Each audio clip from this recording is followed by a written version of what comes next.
Hey everyone, welcome to my YouTube channel, Djehuti. I'm your host, Jermaine Thomas. Djehuti is a channel that was created to satisfy the intellectual, emotional, and spiritual appetites of people who are curious about the history and worldwide contributions of Africa and African-descended people. It's a fact-based channel that aims to introduce the world to African-centered knowledge and remember the august history of the Black African collective that has been torn asunder. Modern humans, also known as Homo sapiens, emerged in Central East Africa approximately 200,000 years ago, and the world's first civilizations were created along the Nile Valley of Africa. Kemet is touted as one of the world's earliest civilizations, and it was constructed by Black Africans. Dynastic Kemet emerged in approximately 3150 BCE, but its name was changed to Egypt once it was conquered by the Greeks in 332 BCE. This YouTube channel derives its name from one of the many ancient Kemetic forces of nature, or Neteru, that has sometimes been mistranslated into gods, thus giving off the false impression that the ancient Kemites were polytheistic. They were not. The ancient Kemites believed in one supreme creator, or God, that is comprised of a plurality of attributes or characteristics. Djehuti is understood as one of the personified attributes of the Creator, or God. Djehuti represents thinking, knowledge, wisdom, writing, and learning.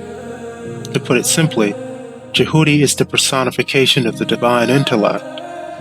The ancient Kemites, like many other ancient peoples, personified this aspect of God. In other words, they concretize the abstract, that which cannot be seen, into a metaphorical figure, that which can be seen but is not literal. The ancient Greeks, who learned from the ancient Kemites, called Djehuti Thoth, and the name Thoth is actually where the word thought derives from.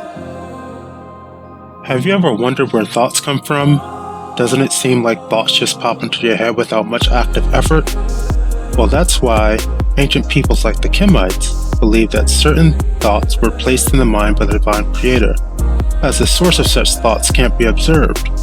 As already mentioned, they named this source Djehuti. In contemporary times, a psychoanalyst named Carl Jung associated God with the unconscious mind because of the mind's ability to spontaneously generate ideas without much active effort. In other words, it's as if God is implanting the mind with thoughts when we're not trying to actually think.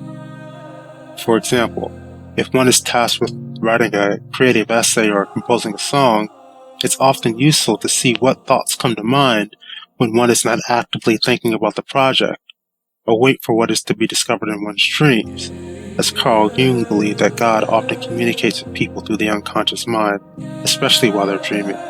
He, of course, was highly influenced by the ideas of the ancient Kemites.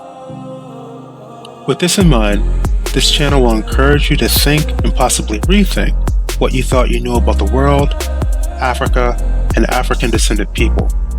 If you're ready to learn more, hit those like and subscribe buttons, press the ring icon so you'll never miss a video, and feel free to leave a comment and let me know what you're most excited to learn about. Thanks for listening, and stay tuned for new videos.